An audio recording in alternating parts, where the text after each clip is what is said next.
Which three remaining head coaches as the Broncos finalists is the best fit for the organization? We share our thoughts. We share fan feedback as well. Not to mention, could the Broncos maybe be interested in Sean Payton after he decided to retire from the New Orleans Saints? And we also take a look at which combo of head coach and quarterback would you rather have in Broncos country? We discuss, we analyze, we debate, and we look at all these options and more on today's brand new episode, Locked on Broncos. You are Locked on Broncos, your daily Denver Broncos podcast. Part of the Locked on Podcast Network. Your team every day.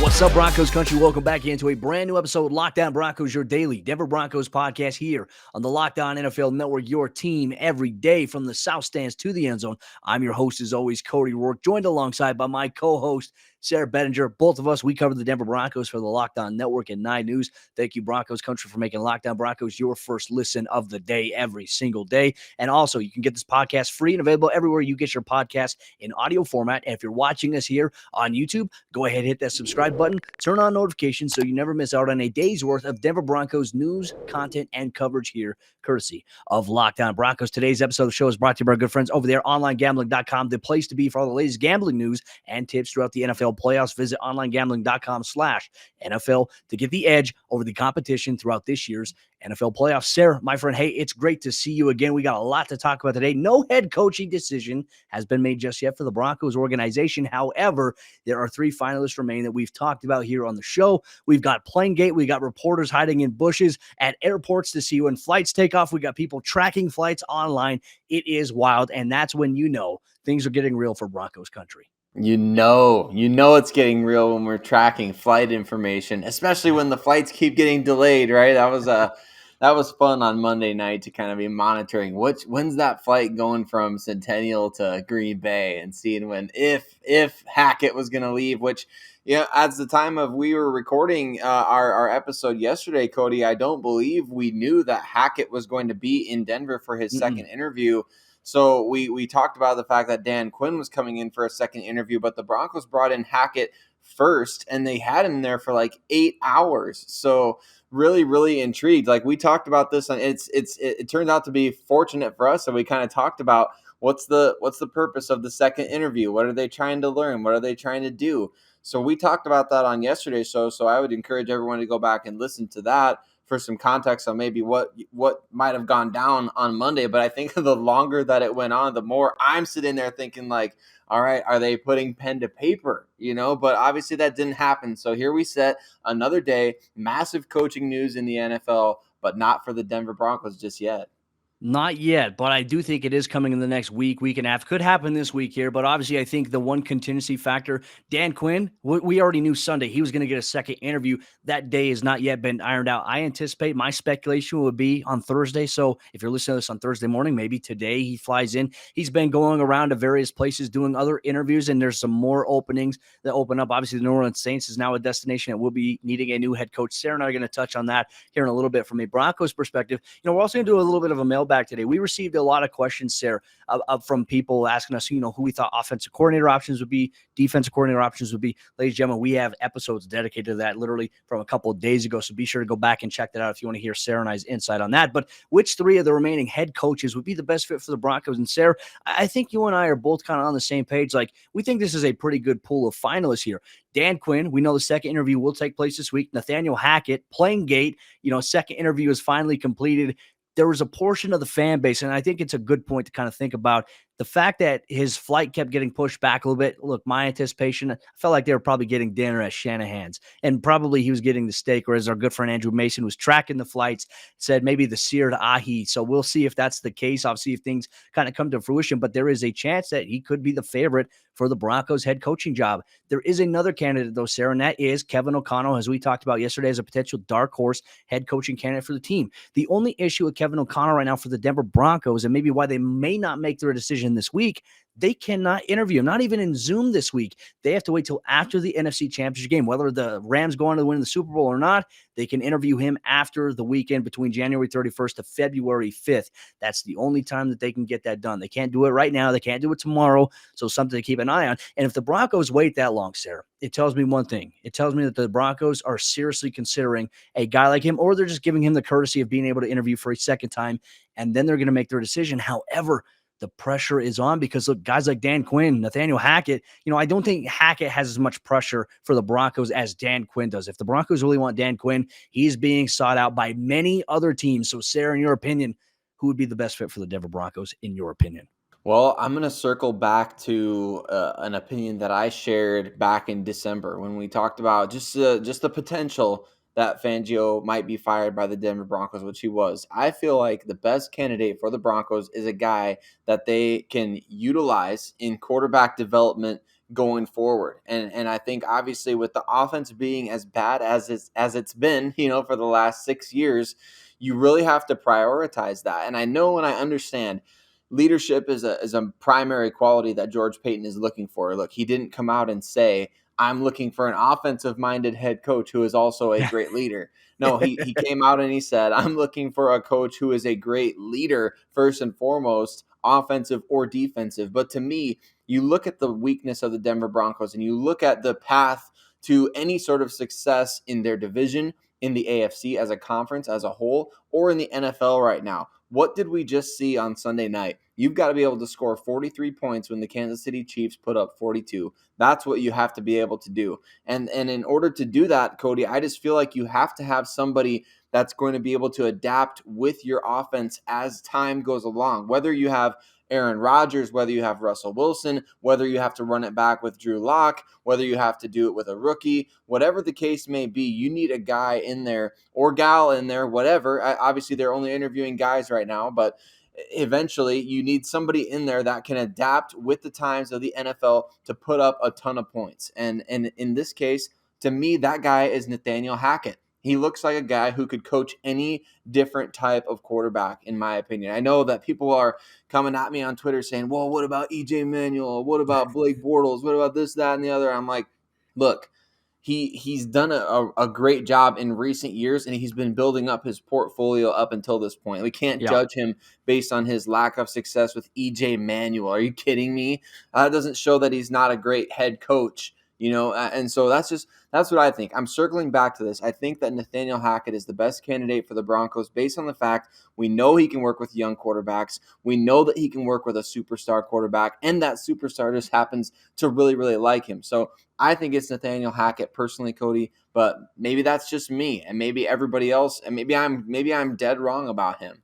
I mean, I think it's interesting to look at, right? I mean, your choice is Hackett. I'm really starting to come around on Kevin O'Connell. That'll be my personal favorite right now, who I think would be best. And the reason why we talked about, obviously going back and recapping why he's a dark horse candidate, the fact that Sean McVay blocked him from going to be, coordinator and a coach over there for Brandon Staley and the Los Angeles Chargers. Thankfully, that didn't happen here. But one thing as well, you talk about the ability to work with the quarterback, being able to mold the quarterback. I do want to make note too of Kevin O'Connell. I mean, he was able to help Jared Goff look like a good player, and I don't know how much of that is Sean McVay or Jared Goff, but also he had a big time hand in the quarterback success here for the Los Angeles Rams. And obviously his work with Matthew Stafford this season has been phenomenal. I mean, I think for Matthew Stafford to come into an entirely new system and to pick it up the way that he did, Kevin O'Connell had a major hand in that. We talked about obviously him and his conversation with Tom Brady, the relationship that those guys have as well.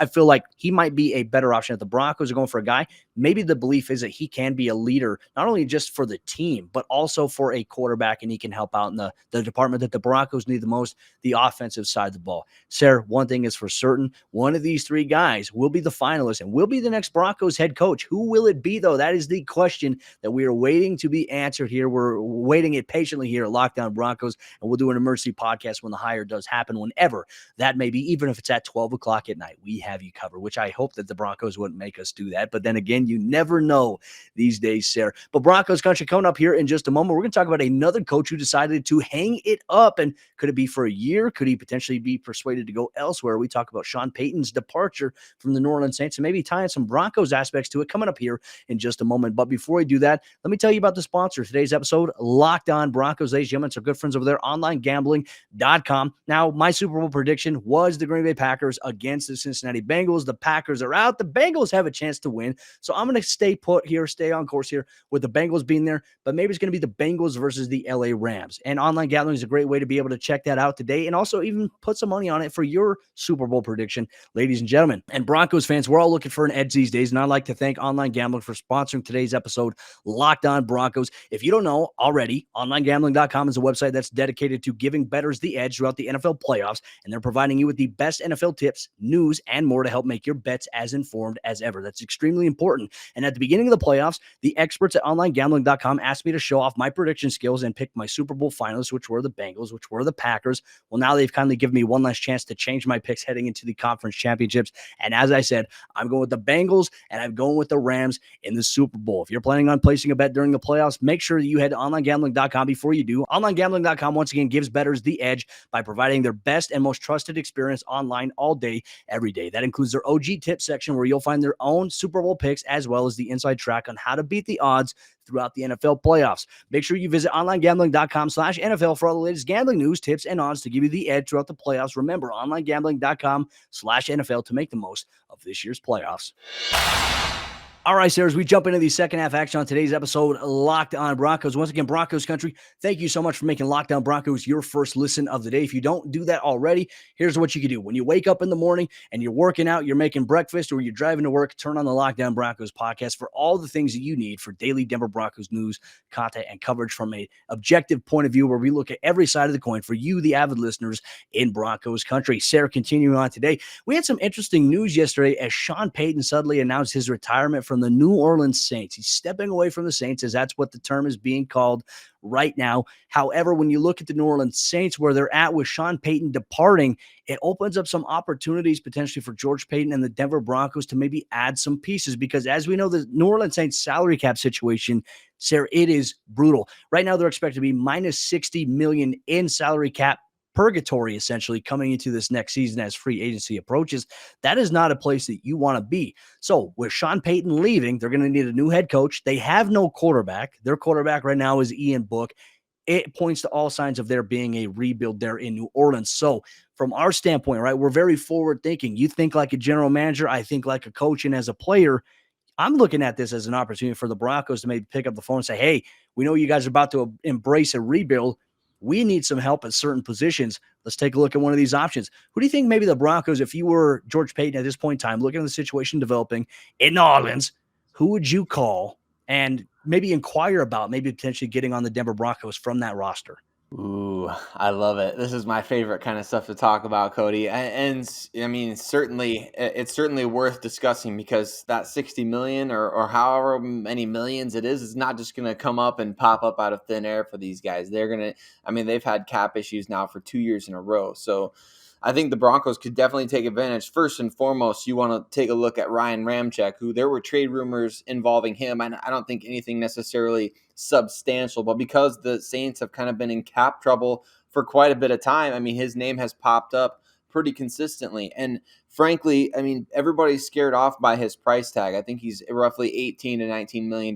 But look, that's going to be in the very, very near future, people. That's going to be on the bargain end for top flight offensive tackles. I mean, it's going to be middle of the road. The way the NFL's cap is increasing, we saw the record number of viewers for the Bills-Chiefs game, TV deals, all that stuff. The salary cap is going to skyrocket. $18-19 million a year for a top flight offensive tackle is going to be kind of average in the very near future. So I would definitely consider a trade for Ryan Ramcheck. And I know defensively, Cody, there was a lot of rumors last offseason. A lot of Broncos fans wanted to see a trade for Marshawn Latimer. What would be your thoughts potentially doing that now with maybe Bryce Callahan, Kyle Fuller moving out?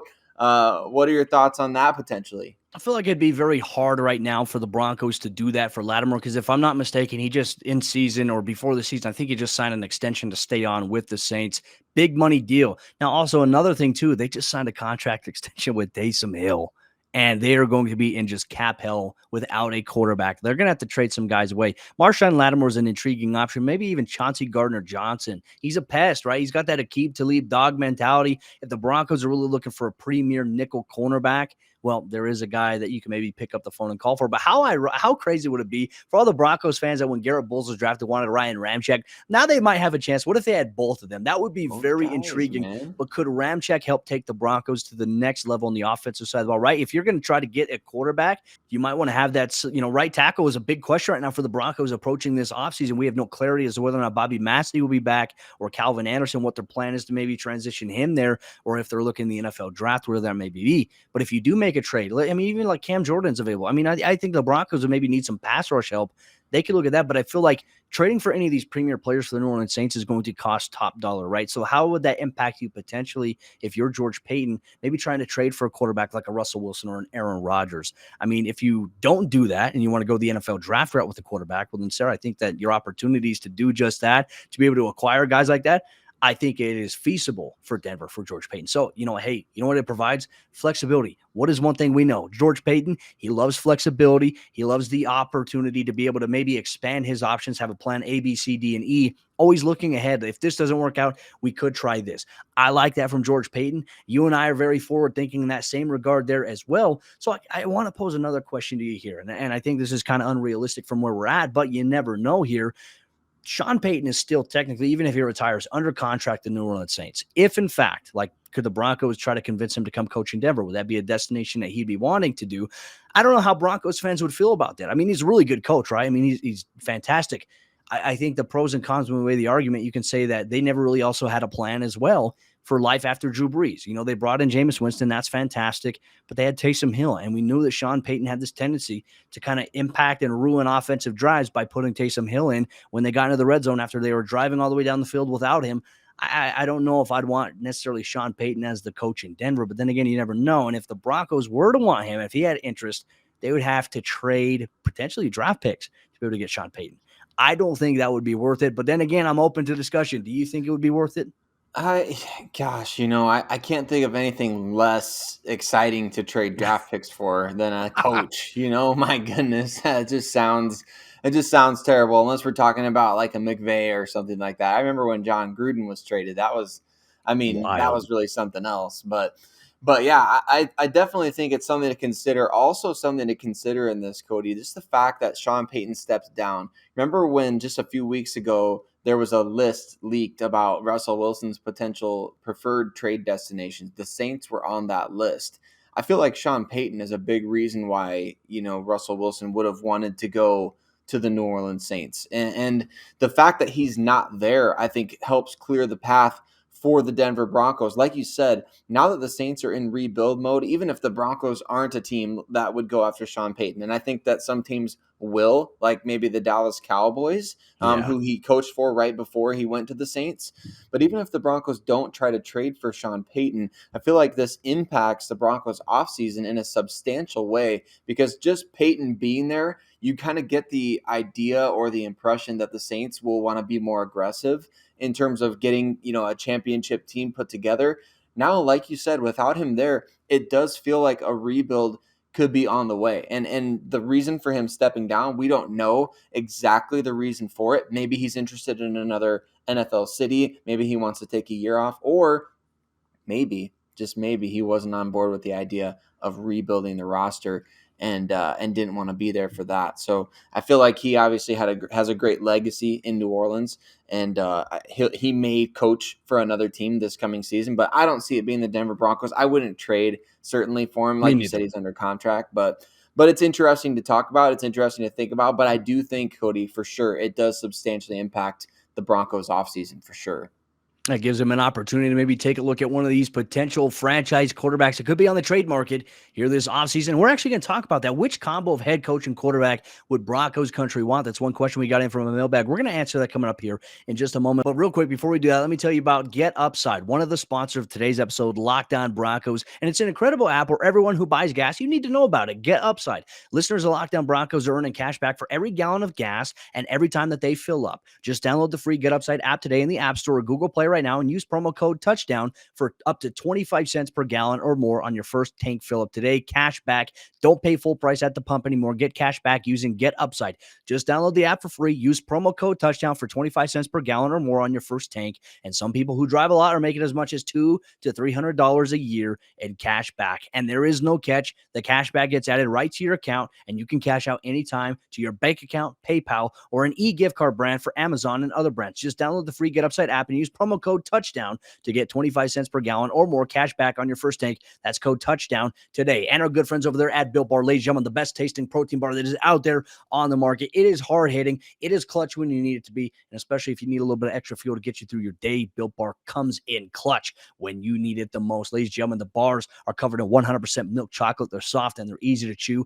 And they have amazing flavors, 9 amazing flavors to be exact, and also the occasional limited time flavor on a month-to-month basis at built.com. So find a favorite flavor that you already have in mind, whether it's peanut butter brownie or like a limited time flavor like the churro puffs like I love and Sayre loves. Check it out today at built.com. And like I mentioned, extra fuel to get through your day, 17 grams of protein, 130 calories, and only 4 grams of sugar are what entails into every single Built Bar that you take a bite into today. And you can go to built.com right now and see all the amazing things that they have available, all the flavors, all the wide variety of products that they have at built.com. And when you go to checkout, use promo code LOCK15. That's going to get you 15% off your next order. Once again, promo code LOCK15 get you 15% off your next order at built.com. All right, sir. Hey, as we jump into the fourth quarter action on today's episode, Lockdown Broncos, the head coaching search as of the time of recording this is still ongoing here for the Denver Broncos. A lot of plans throughout this week, and hopefully the Broncos will have their hire within the next week and a half. We'll have you covered here, Lockdown Broncos, for all the information that you need on the Broncos head coaching search and more all year long, because for the true football fan, there is no offseason. Sayre, we had a great mailbag question coming. We had a lot, by the way, from Broncos country on Twitter at CareerGanFell, at Sayre Bedinger, at Lockdown Broncos. One of the ones we're going to answer here today comes in, and they asked the question, which combo of head coach and quarterback would you rather have? And we're talking about head coaching candidates out of the final 3 names that are on there, plus a potential veteran quarterback that is out there potentially available for trade on the market here. Let's start things off here with Dan Quinn and Russell Wilson. Now, an interesting point you made here in the show notes. They did win a Super Bowl together. Unfortunately, they beat the Denver Broncos in that Super Bowl together. You kind of get the best of both worlds with an elite quarterback, right? And we even talked about, and I want to go back to a point you made early on the season. You'd really love to see what Vic Fangio, despite his errors as a head coach, what he would look like and what the narrative would be if he had a good quarterback like an Aaron Rodgers or Russell Wilson. Would people pay as much attention to some of the issues that Vic had as a coach? I think that's a great thing to look at here. Your thoughts on Dan Quinn and Russell Wilson? I like the idea, honestly. I mean, and any of these head coach candidates, any of the 10 that the Broncos interviewed, I feel they're way more appealing if you pair them up with one of these 2 guys, right? I mean, Easily. that definitely changes the game. If you're talking about just hiring Dan Quinn, look, we saw what he did, with Matt Ryan, who at the time, Matt Ryan was among the elite quarterbacks in the NFL. Right now, I would say he's kind of a tier down from where he was back in 2015, 2016. But certainly, if you were to pair Dan Quinn with a guy like Russell Wilson, I feel like everybody going into the season would think, all right, man, the Broncos, they're legitimate Super Bowl contenders. I mean, that's just what the perception would be. You put a Russell Wilson with the offensive playmakers that the Broncos have, I feel like that's obviously a recipe for success. And of course, Wilson being a bit younger, that kind of makes that an attractive option, doesn't it? I think that's the one debate that we could really have this offseason. There's some people who just don't want Aaron Rodgers because they don't like him. I'm not even going to talk about that. But if you're talking about saying you want Russell Wilson instead of Aaron Rodgers, then we could have some dialogue and discussion about that, because there's reasons to desire Russell Wilson over Aaron Rodgers. One of them being age, another one being, I think, just kind of durability over the long haul. I'm interested to know what you would think about this, though, Cody, in terms of Dan Quinn and Russell Wilson versus a guy like Nathaniel Hackett and Aaron Rodgers, who obviously they've had a lot of success together in Green Bay. Everybody wants to talk about this most recent playoff game, but don't forsake the entire book for the most recent chapter, right? I mean, the entire book has been full of good stuff, and they did, a lot of MVP caliber stuff together for the last 2 seasons. So I'm interested to know your thoughts on that, Cody. Which one would you rather have, or what are your thoughts just in general on the Hackett plus Rodgers combo by comparison to Quinn and Wilson? That's very interesting that you make those points there. And even one thing I want to point to, while you were talking, I was envisioning myself, right? Here's Dan Quinn, right? The idea Dan Quinn would come in and be the head coach. He would not be calling the defense, Broncos country. I just want to make that very clear. He would be overseeing the day-to-day. He'd bring his own offensive coordinator. He would bring in his own defensive coordinator, his own special teams guy, and more likely there might be some assistants there with George Payton, depending on what conversations they have. But he would be focused on managing the everyday operation of the team and being that leader that can inspire, and obviously delegating to his coaches that, for the offensive side to develop quarterbacks, whatever it may be, or to make the offense better, vice versa. Everyone's so worried about him trying to call defensive plays. I understand there's a little bit of trauma history from that, from what we've seen from Vic Fangio and Vance Joseph. That would not be the case here with Dan Quinn unless he had to absolutely step in and call plays if things were going really poorly here. But Russell Wilson, I'm thinking about guys like Jerry Jeudy, Cortland Sutton, Russell Wilson, right? I mean, he has talent in Seattle. He has DK Metcalf. He has Tyler Lockett. And while you were talking about that, we think about the Tim Patricks, the Cortland Suttons, the Jerry Judys, but I just couldn't help but think about like KJ Hamler and Russell Wilson, right? With the speed and what we've seen between Tyler Lockett and Russell Wilson, it kind of reminds me what could be with the Denver Broncos. I like that. And as you mentioned, there's some great points there with, Russell Wilson's age in comparison to Aaron Rodgers. Russell Wilson's probably going to be playing football a lot longer than Aaron Rodgers is, right? So you want to maximize the opportunities there to maybe have Russell Wilson end his career in the best place possible, which I think right now, if you preserve the talent, it could be the Denver Broncos if there is that sense of stability. On the other hand, you mentioned guys like Nathaniel Hackett, Aaron Rodgers. I know we're all talking about it. I know Broncos fans are thinking about, when Nathaniel Hackett, he's not the guy that's calling plays, but he does manage the offense. He oversees that. He assists Matt LaFleur in a lot of things that they do offensively. And of course, Aaron Rodgers has that familiarity there. Hackett gives you longevity on offense, as you pinpoint here. Rodgers obviously is an MVP caliber player. Won it last year, played a really good year this year. And on the Pat McAfee show, he said, one thing I'm proud of when I look back on the 2021 season for myself is that I felt like I played very well in adverse situations. And I felt like there was a lot I overcame this year personally and professionally. And obviously everyone can have their thoughts on Aaron Rodgers, his own beliefs. We're not going to get into that. I mean, that has nothing to do right now with football. But outside of that, you can make the point that Rodgers had a better season than Wilson. Obviously, Wilson had the finger issue.